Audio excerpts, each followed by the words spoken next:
Olá, o Unesp Notícias está no ar. Veja os destaques que preparamos para você nesta edição. O Unesp em Araraquara promove a ação de conscientização sobre a importância da vacina contra o HPV. Campus em Franca lança programa parceiro Unesp para receber doações da comunidade.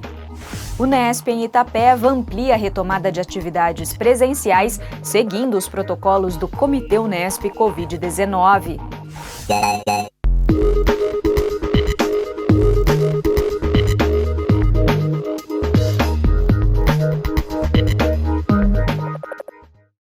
A gente abre esta edição falando de saúde e sobre um vírus silencioso, mas responsável por diversos tipos de lesões pré-malignas e câncer.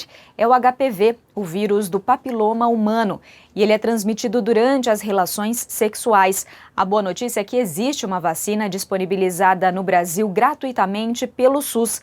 A má é que, como ela precisa ser aplicada em meninas e meninos, nem sempre os pais procuram por essa imunização. Por isso, um projeto desenvolvido pela Unesp em Araraquara busca conscientizar a comunidade sobre a importância da vacinação. Eu não esperava, não. Tava de boa no celular, até que de repente ela chamou. Aos 10 anos, Gesiel foi pego de surpresa pela mãe na manhã do último sábado. A advogada aproveitou o dia V de vacinação, campanha realizada em todo o estado de São Paulo, para atualizar a carteira de vacinação dos filhos. Ele tomou a dose complementar da vacina dupla, que protege contra difteria e tétano. É muito importante, porque assim as crianças, elas ficam protegidas, e agora ainda mais com a Covid, a gente viu a importância que tem a vacina, para a vida de todos nós. Então, por isso, assim que eu fiquei sabendo, eu procurei trazê-los, porque eles não estavam saindo, de casa em virtude da Covid. E aí, como agora a maioria de casa, o pessoal que mora na minha casa, assim, com os meus sogros, já tomaram a vacina, eu, meu marido, meus outros filhos. Então, a gente já se sentiu mais seguro para procurar a unidade de saúde e já colocar a vacinação em dia. Apesar do susto com o programa reservado pela mãe, Gesiel se saiu muito bem. Eu estava com medo, pensei que ia doer bastante, mas doeu bem menos do que eu esperava. Para aproveitar o dia V, um projeto desenvolvido pela Unesp em Araraquara e aprovado pela PROEC, a Pró-Reitoria de Extensão Universitária e Cultura, levou material informativo e conversou com os presentes para conscientizar sobre a importância da vacinação contra o vírus do papiloma humano, conhecido como HPV. Ele é sexualmente transmissível e responsável por diversos tipos de cânceres em homens e mulheres. O mais comum é o de colo de útero. A estimativa é que só em 2020, 16.500 brasileiras foram diagnosticadas com câncer de colo de útero e 6.500 morreram. O problema do vírus HPV é que ele não é um vírus que tem sintomatologia, ou seja, a pessoa contrai a infecção. Isso, quando é verruga, que são as doenças benignas, até parece verrugas, elas somem às vezes espontaneamente, elas retornam, às vezes tem que ser retirada cirurgicamente ou com algum medicamento, mas os malignos, eles são quase assintomáticos. E eles têm um especial atributo. Eles se integram no DNA da célula hospedeira. E isso gera um processo de carcinogênese no futuro. Só que ele demora de 5 a 10 anos para desenvolver. E as pessoas não enxergam essa doença. E aí, por não enxergar a doença, as pessoas acham que não existe. E por isso não se vacinam. Graças a uma parceria com o Rotary da cidade, tinha até pipoca quentinha e crocante à vontade. E algodão doce produzido na hora, no capricho. Tudo do jeito que a criançada e os adultos também adoram. A ideia era atrair as pessoas ao ponto de vacinação e entregar os folhetos, que contaram com a ajuda deste doutorando para a produção. A ideia do informativo era reforçar a segurança da vacina contra o HPV, gratuita, e a idade certa para a imunização, dos 9 aos 14 anos para meninas e dos 11 aos 14 para meninos. Hoje, a gente vê alguns movimentos aí, principalmente anti-vacinas, principalmente devido à falta de informação. Então, a gente está destacando alguns pontos importantes, como a segurança da vacinação, o caráter, né, preventivo de doenças como o câncer, né, que pode ser ocasionada pelo vírus, trabalhando principalmente esses pontos.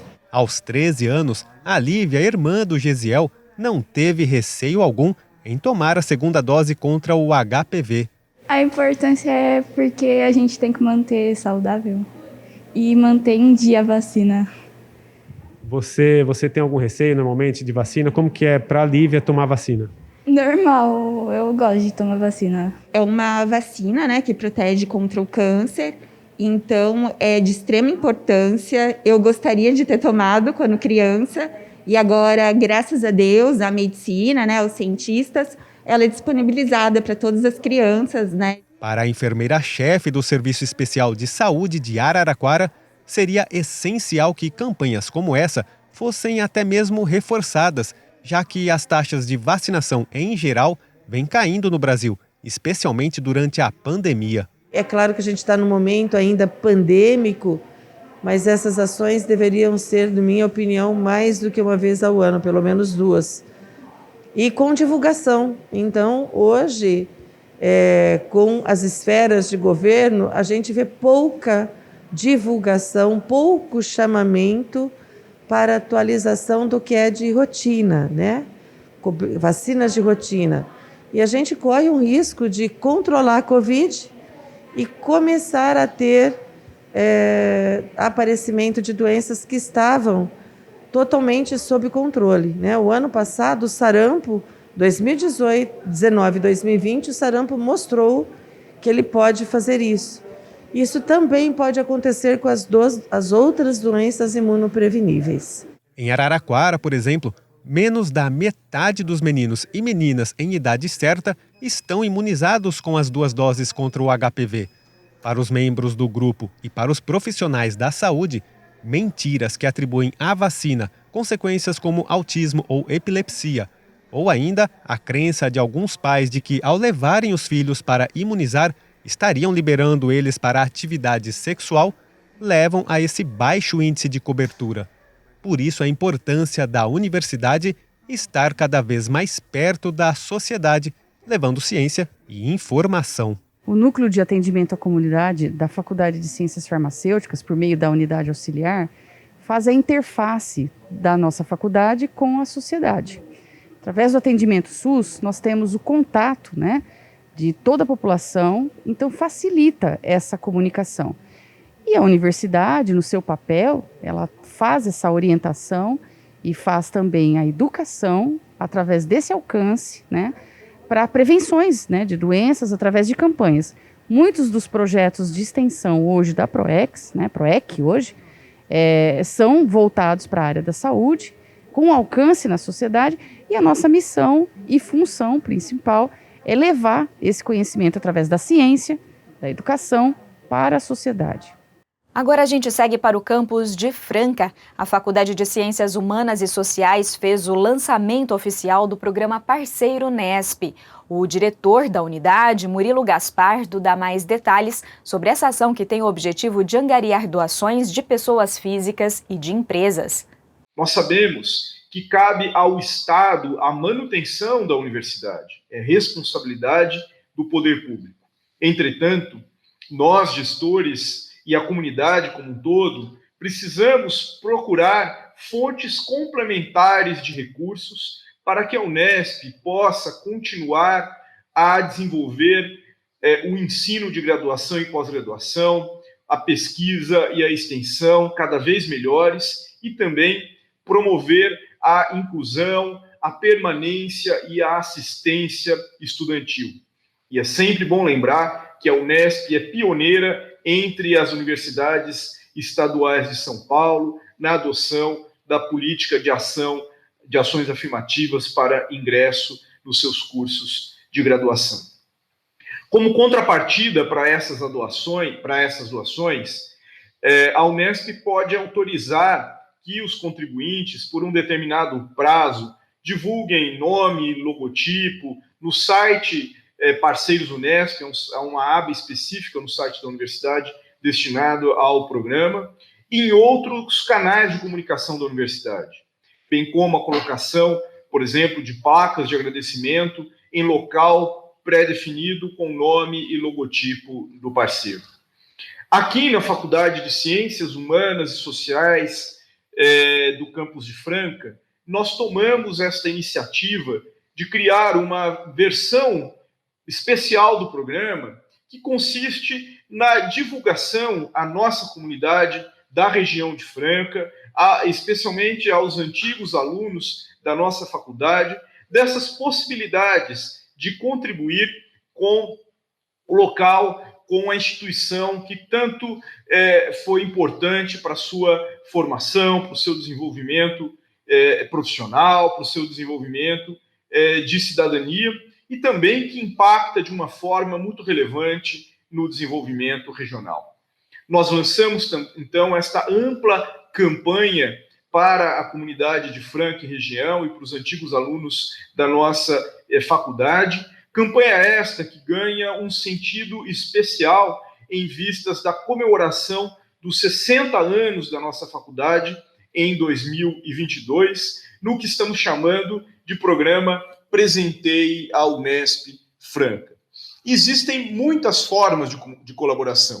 A colaboração é livre e aquele que resolver doar, seja um equipamento ou algum valor em dinheiro para a nossa faculdade, ele pode, por exemplo, indicar a compra de livros, a compra de determinados equipamentos, mas nós estabelecemos também um conjunto de investimentos, um plano de investimentos da unidade já estruturado, já organizado, no qual as pessoas podem investir de maneira a harmonizar esses investimentos com aquilo que a gestão já vem desenvolvendo, o que poderá otimizar a aplicação desses recursos. Por exemplo, nós estamos neste momento, com recursos da universidade, renovando um dos laboratórios de informática, com computadores, monitores e projetor de multimídia novos. Mas temos um outro laboratório para renovar e um valor estimado de R$150 mil.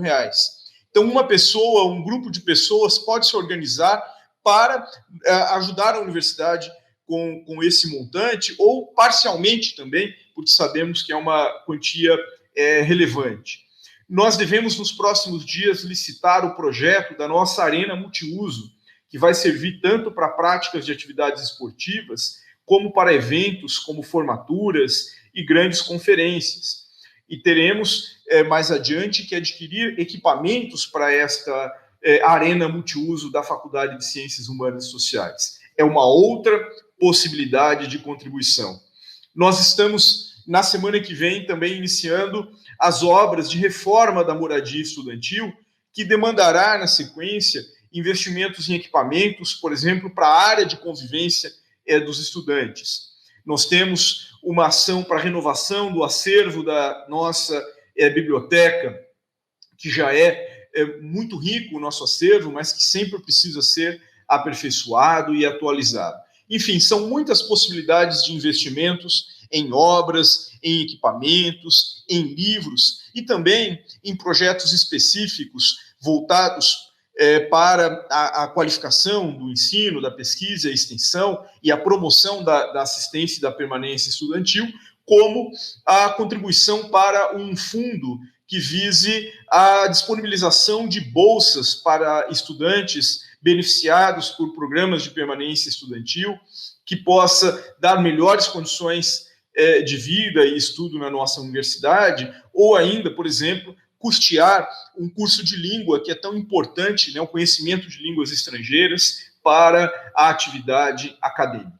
São muitas as possibilidades, nós estamos muito animados com este projeto e esperamos contar com o apoio da comunidade, em particular dos nossos antigos, das nossas antigas alunas, que são sempre membros da nossa comunidade, e de outras lideranças sociais, empresariais de Franca e região, de todo o estado de São Paulo, que reconhecem o valor da Unesp, em particular da Faculdade de Ciências Humanas e Sociais, e que queiram contribuir com a nossa excelência no ensino, na pesquisa e na extensão e na promoção do desenvolvimento da nossa região e do estado de São Paulo.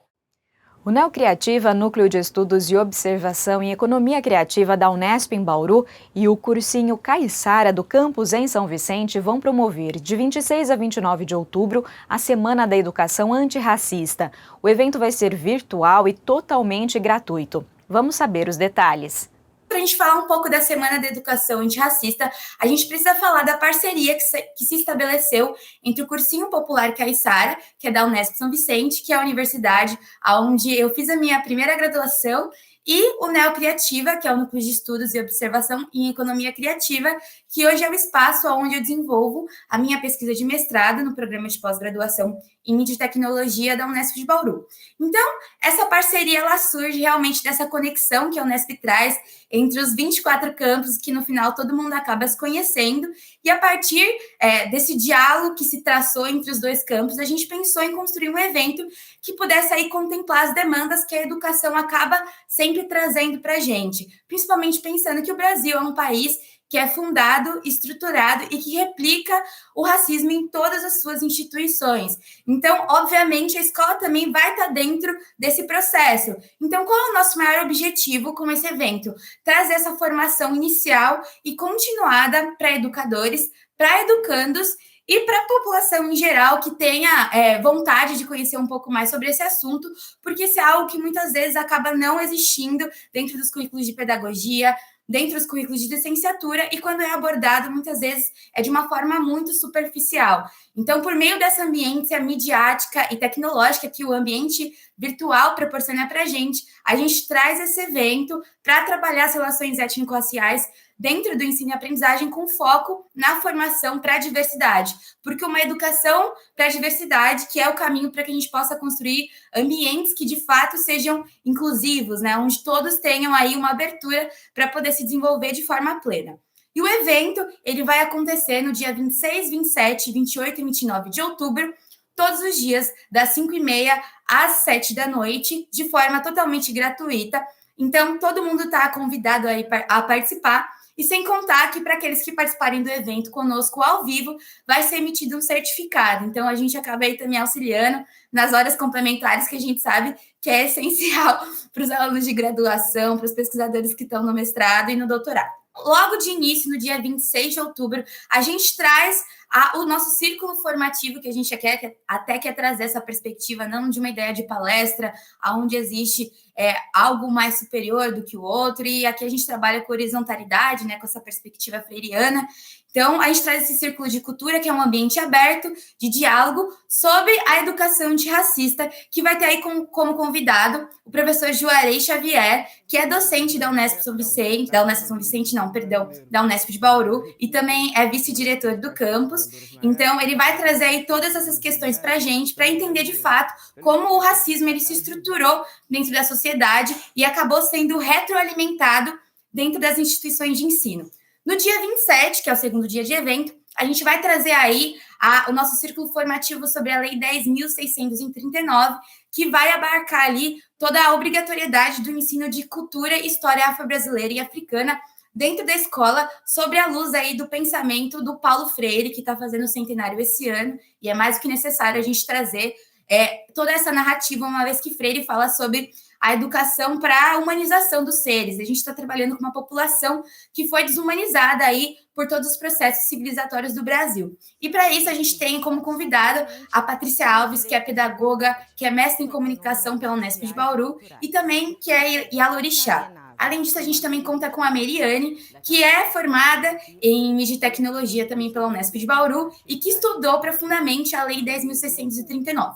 No terceiro dia de evento, a gente traz o nosso círculo formativo, denominado Exu nas escolas, para trabalhar uma questão que é totalmente estigmatizada, que são as religiões de matriz africana e a diversidade religiosa dentro das escolas. E para isso a gente traz o Felipe Brito, que é um doutorando que estuda todas as questões das religiões de matriz africana no nosso Brasil e como a cosmovisão de mundo africana pode ser aí um instrumento para superar todas essas mazelas que uma sociedade patriarcal, capitalista e supremacista branca acaba aí culminando.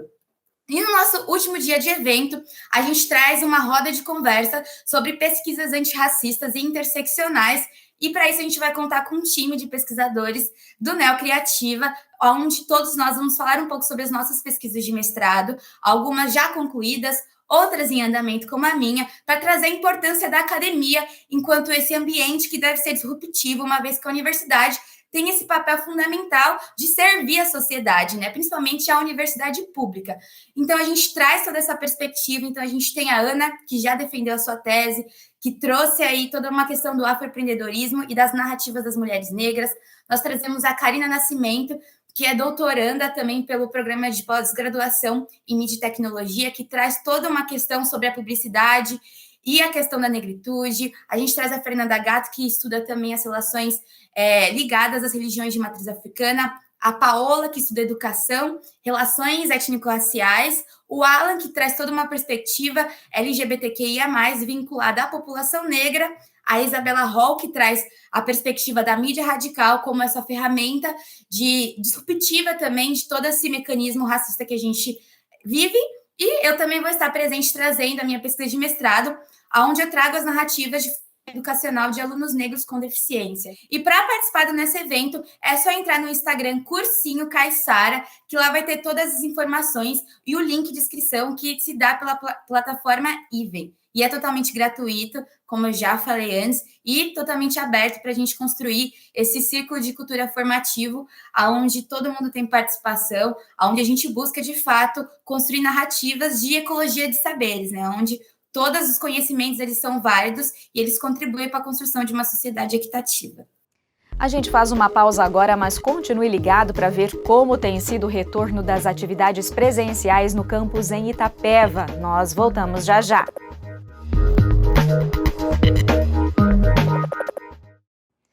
Desde a última segunda-feira, dia 18, o campus da Unesp em Itapeva está com os portões abertos para receber a comunidade universitária.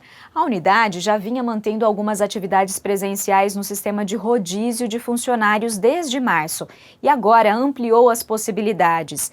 Isso foi possível por causa da queda nas taxas de transmissão e de internação por conta da Covid-19 lá na região. Mas o retorno das atividades é feito com a adoção de várias medidas de segurança, como distanciamento, uso de máscara e álcool em gel e inquérito de sintomas que todas as pessoas que entram no campus precisam responder. Quem conta mais pra gente é a professora Daniele Gouveia, coordenadora executiva do campus. Nós adotamos o inquérito de sintomas. Então, o inquérito de sintomas, o servidor que não entrou, o servidor ou o aluno ou o docente, ou mesmo os terceiros que trabalham na unidade, eles devem, assim que entrar no campus, responder o inquérito. Então, no inquérito, eles vão dizer se eles estão sentindo febre, se tiver algum sintoma ou se tiver contato com alguém contaminado nos últimos dias e até mesmo viagem. Por que o inquérito de sintomas é importante?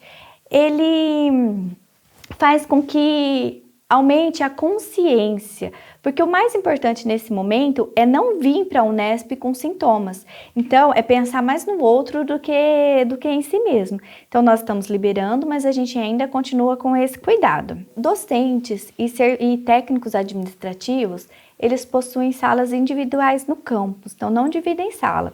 O nosso campus ele é grande, arejado e os laboratórios também têm um grande espaço físico. Isso permite que as atividades possam acontecer concomitante. As atividades que são consideradas primordiais para o andamento da universidade. Então, a gente está falando de pesquisa, de manutenção. Então, hoje a gente está com os portões abertos das 8 às 18, porque atualmente a gente não está tendo aula para engenharia de produção, que é um curso noturno. Então, assim que a gente iniciar o semestre, em 3 de novembro, os portões começam a abrir à noite também, conforme a demanda. Se não tiver demanda, os portões ficam fechados. Se tiver demanda, se a gente tiver aluno no campus, os portões ficam abertos para receber esses alunos. A biblioteca, ela vinha fechada, então conforme o aluno precisasse fazer algum empréstimo, tinha que agendar, tinha que fazer o agendamento, os servidores vinham atender eles aqui com agendamento. Hoje a gente está disponibilizando o horário de atendimento ao público das 14 às 18 horas, onde é permitido empréstimos, devoluções, e os alunos também podem usar as mesas de estudo. Um cuidado é que cada mesa de estudo pode ser utilizada por um aluno de cada vez. Assim que o aluno termina, é feita uma higienização pelos servidores da biblioteca, seguindo todo o protocolo de uso da biblioteca. Os livros, eles são colocados em quarentena, né, por 24 horas, eles ficam por 24 horas, sem manuseio, assim que o aluno terminar de utilizar, e o aluno não tem acesso direto ao acervo. Quem vai ter acesso ao acervo é o servidor que está atendendo na biblioteca. Então, no total, a gente consegue atender até 15 alunos de uma única vez. Isso é importante, principalmente para aqueles alunos que não estão conseguindo estudar em casa, que às vezes não tem um ambiente adequado, não tem silêncio, a internet não é boa. Então, ele vai poder vir até a biblioteca para fazer uso da biblioteca durante esse período, das 14 às 18 horas inicialmente. O que a gente enxerga nesse momento? Que a gente tem alunos que aproveitaram que as atividades estavam à distância e estão estagiando, então muitos deles estão estagiando fora. Então eu entendo que o 4º e o 5º ano seja muito difícil desses alunos retornarem na universidade em atividade presencial. Porém, os alunos do 1º, do 2º ano e do 3º tiveram pouca convivência com o ambiente universitário. Então, para esses alunos, seria muito importante essa retomada, a retomada das aulas presenciais. O que dificulta hoje a gente fazer essa retomada da aula presencial? A questão do distanciamento. Então, nós temos em cada turma 40 alunos. Se a gente fizer com um distanciamento de 1,5 m de carteiras, a gente consegue colocar de 12 a 15 alunos em sala de aula. Isso faz com que o professor tenha que organizar e fazer um rodízio. Então, o rodízio, quando a gente está falando de pessoas que moram em outras cidades, que é a nossa realidade, então a gente tem muita gente que mora fora. E para eles virem até a universidade para uma semana assistir aula, na outra semana assistir aula, ou assistir aula num dia e na outra não, a gente ainda não retornou com as aulas teóricas presenciais. Porém, as aulas de laboratório, a gente está estudando, cada docente vai avaliar qual é a possibilidade de retornar com essa aula experimental no próximo semestre. Então, todo docente vai sentar, vai verificar o que é ideal. Se é reduzir a carga horária, se reduzir a quantidade de experimentos, ou então, às vezes, algum professor tinha o costume de dar 10 experiências, ele pode reduzir a metade, 5 experiências. Então, cada professor vai pensar como que ele vai trabalhar, se no modelo híbrido, então uma parte no laboratório, uma parte em atividades, uma parte com simulação. Então, cada docente ele vai avaliar o que é melhor para a sua disciplina. O que a gente tem conversado é que os alunos que estão com mais dificuldade, a gente tem a possibilidade de oferecer esse auxílio. Então, o aluno, ele tendo a permissão de que as atividades elas possam acontecer dentro da universidade, então nós podemos, o professor pode fazer plantão, atender o aluno dentro da sala de aula, e isso é possível. Então, essas atividades a gente está programando para iniciar ainda este ano, né, neste semestre letivo. Agora, as atividades de sala de aula geral, provavelmente, elas terão início no ano que vem. Então, também, acho que vale a pena os alunos irem se programando. Eu convido a vir até o campus, eu convido os alunos a vir até o campus, a usar a biblioteca, exercícios ao ar livre também estão liberados. A gente entende que é necessário, faz bem para a saúde e que é preciso esse contato. A gente chegou no momento em que a gente agora precisa ter esse relacionamento. Os alunos estão precisando, as atividades da universidade acontecem dentro da universidade e é por isso que eu acho importante a gente fazer esse retorno com consciência, gradual, mas que ele aconteça, porque é importante a gente retornar para a universidade. E já que estamos falando de retorno presencial e de restrições ainda impostas pela pandemia, é importante saber que a arquitetura teve um importante papel ao longo dos anos no combate a epidemias. E não é diferente agora. Vamos conhecer um pouco dessa história para aprender como lidar com o momento que estamos vivendo. O vídeo que você vai ver foi produzido pela revista Pesquisa FAPESP. A saúde de uma sociedade não é assunto só de médicos e enfermeiros. Há séculos, especialistas em diversas áreas se ocupam do tema. E cada vez mais, saúde também é conversa de arquitetos e urbanistas.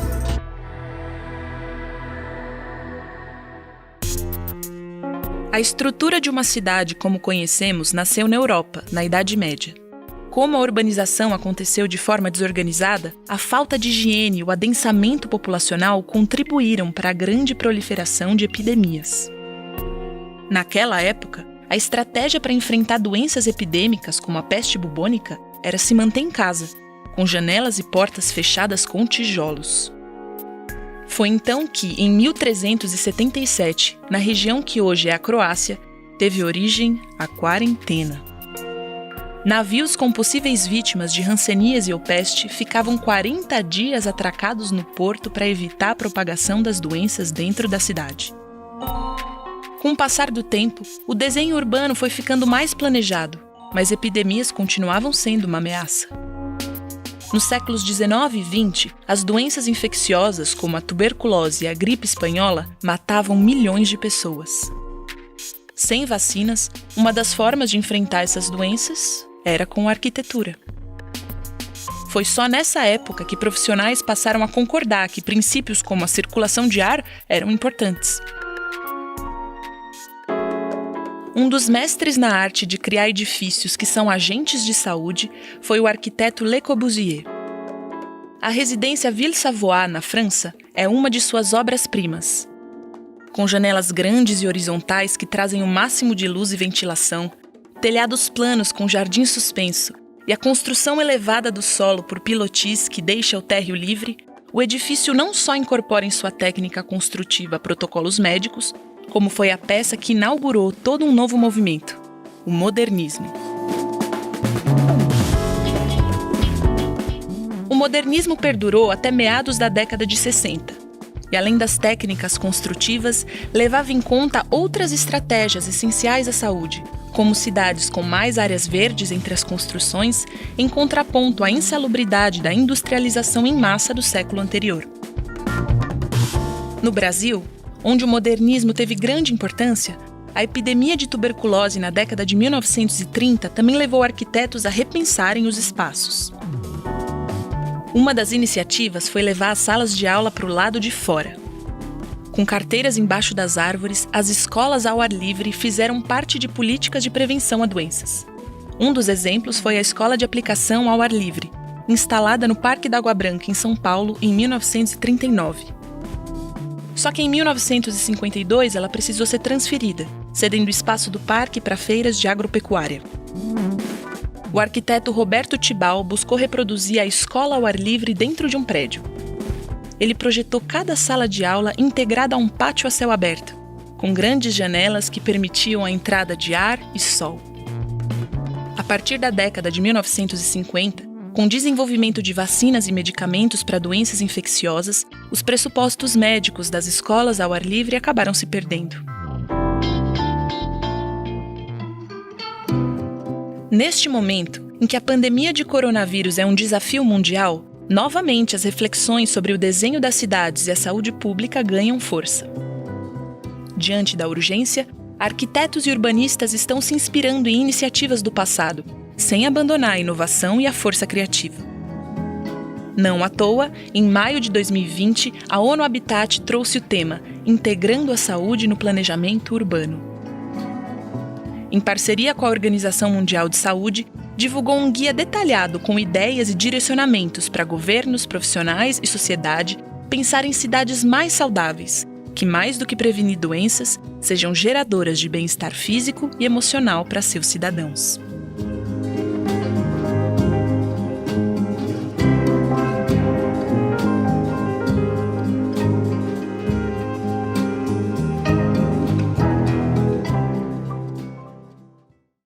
E agora uma dica para você que gosta de belas histórias. A Unesp lançou a série documental Caminhos, quando os sonhos encontram a educação. São histórias de vida de unespianos que vivenciaram uma profunda transformação por meio do ensino. Confira um trechinho do primeiro vídeo com um relato do Luiz Eduardo Genaro, de 22 anos, que se formou recentemente em odontologia. Estava decidindo o que eu iria cursar. Foi então que a minha mãe começou a fazer um tratamento odontológico e aí eu comecei a ver como que a vida dela mudou, que ela não sorria, né? Quando ela tirava foto, ela ficava bastante envergonhada. E aí eu decidi prestar o vestibular da Unesp. O Luiz é o exemplo de que a educação, assim, a educação com vínculo, ela é bem sucedida. Olha onde o Luiz chegou. E tem outros Luizes por aí. Existem muitas pessoas boas que me ajudaram, sabe? Mas tinha várias pessoas que falavam que filho de pobre não faria faculdade, mas eu sempre levei como incentivo, sabe? Porque se a pessoa tá falando isso é porque eu tenho potencial. Falei, então posso ser sim, quem diria que não.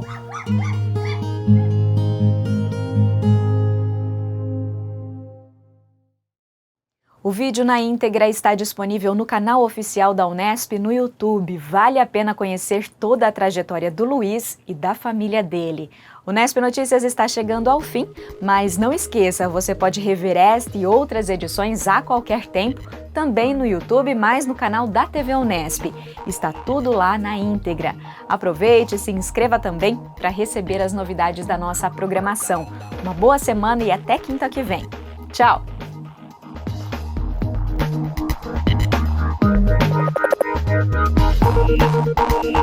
Thank you.